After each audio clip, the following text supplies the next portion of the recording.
Trevor Lawerence is what everybody's looking for in this league. Bad knee, did not practice.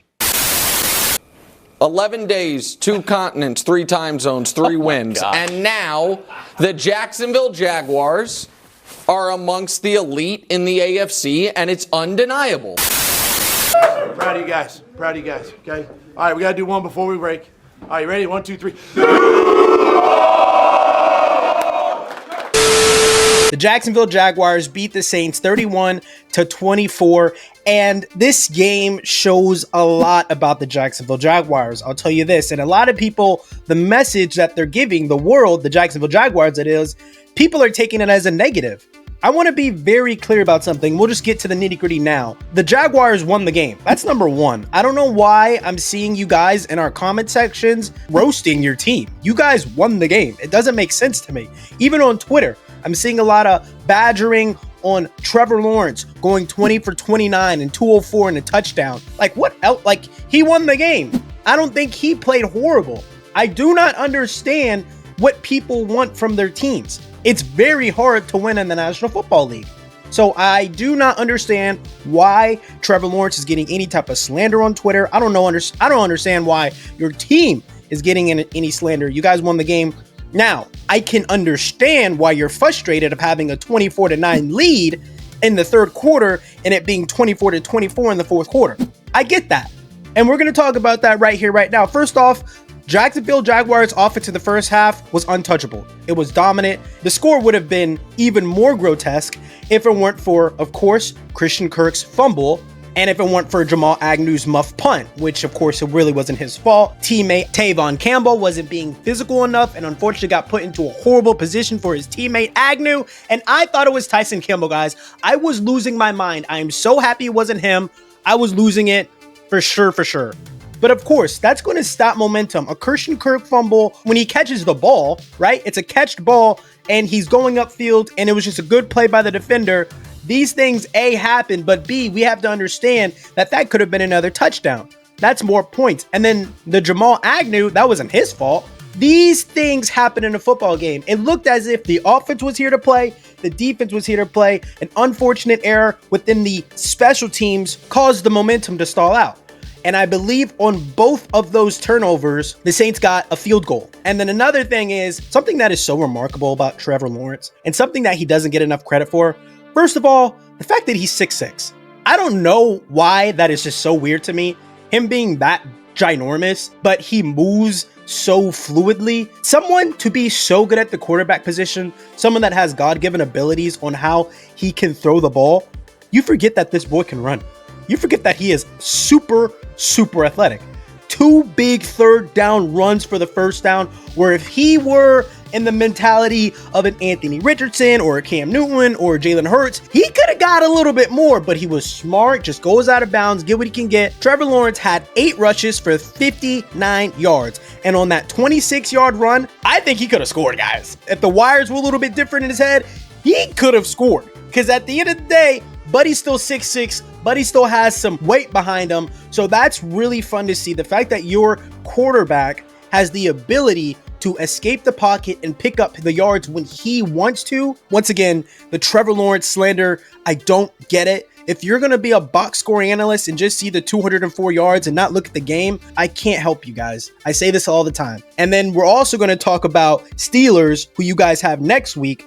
I'm a Bengals fan. I'm going to tell you guys exactly how to beat the Steelers. But real quickly, let's talk about how the Jacksonville Jaguars ended the game. Guys, your team A won and the defense did not let the Saints score. Yes, Boston Moreau dropped an easy touchdown. But understand, from a defensive perspective, they did their job. They did their job. So you guys have got to stop. It is very, very hard to win in the National Football League. Take every win you get. Stop seeing it as, oh, we should have won this way. We should have won that way.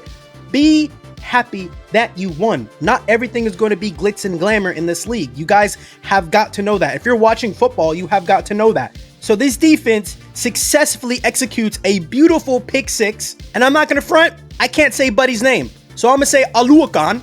Hopefully that's it. Hopefully that's it. Buddy was everywhere. 14 tackles, 9 solo tackles, gets himself a touchdown. The Jaguars defense is lit. I just have a question, just because as I'm watching the game, I see 44, the Travon Walker impact. What is it, guys? Let me know what it is. I don't know what it is. Are you guys biting the bullet on the Aiden Hutchinson? Are you guys still upset about that? Let me know in the comments. I really want to know, genuinely. And another thing is, and then my last thing for the Jaguars, and then we'll get into the Steelers. On the 3rd and 1 and 4th and 1 situations, please, you guys got to give it to a guy whose name is actually Tank Big Speed. You guys got to give it to a guy if his name is Tank Big Speed. Tank Bigsby is his name. I got to give that guy the ball on 3rd and 1s. I got to give him the ball on 4th and 1s. This is no flack at all to Travis Etienne. He's bigger. His name is Tank, guys. For the most part, the offense played okay. Christian Kirk with the fumble, but he definitely redeemed himself with that amazing touchdown to get you guys to 31. But Tank Bigsby getting only 2 carries, that's interesting. I don't know what that is. I don't know if he's not seeing the game correctly, or if you guys are just reserving him. I don't know. But let's get into the Steelers. You guys won this week. Congratulations. Steelers next week. Let me tell you something. It's going to be about consistency. The defense for the Steelers, it's nasty, bro. It's scary and disgusting. You're going to have to protect Trevor Lawerence, Anton Harrison, Boomer Sooner. We love that. You are going to have the hardest job of your career as a rookie, and that's blocking TJ Watt. Blocking TJ Watt is going to be a massive challenge for Anton Harrison, but I believe he is here for it. You guys going to have to get the ball out quick. Agnew, Kirk, Reed, y'all are going to be on y'all's A game.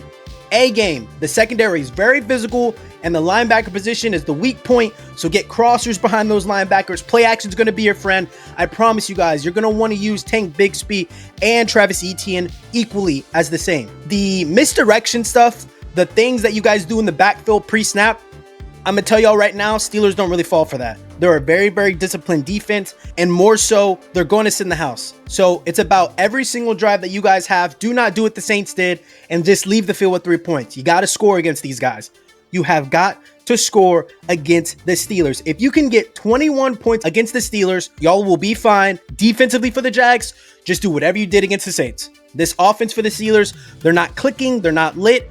I would say immediately within the first quarter, try to get into George Pickens' head, try to bump him every single play, get him frustrated with Kenny Pickett. That's only going to help you guys, and confuse Kenny Pickett. Show different disguises, do man blitzes a lot, but show zone. I genuinely believe that the Jacksonville Jaguars are still ahead in the AFC South. I'm seeing a lot of people saying that the Texans are going to win this division, or they could win this division, just because the wins of the Jags haven't been sexy. The wins of the Jags haven't been sexy, but yet the wins are coming. The wins are here. Doug Peterson, you're going to have to clear up a few things. Giving up 15 points in the 4th quarter, that's strange. But this team is still in an amazing position. And all of you Jags fans that are trashing your team, you need to learn how to win. That's your issue. You need to learn how to win. It was a good, hard-fought win, and y'all are on your way to making a huge playoff appearance. Like, comment, subscribe.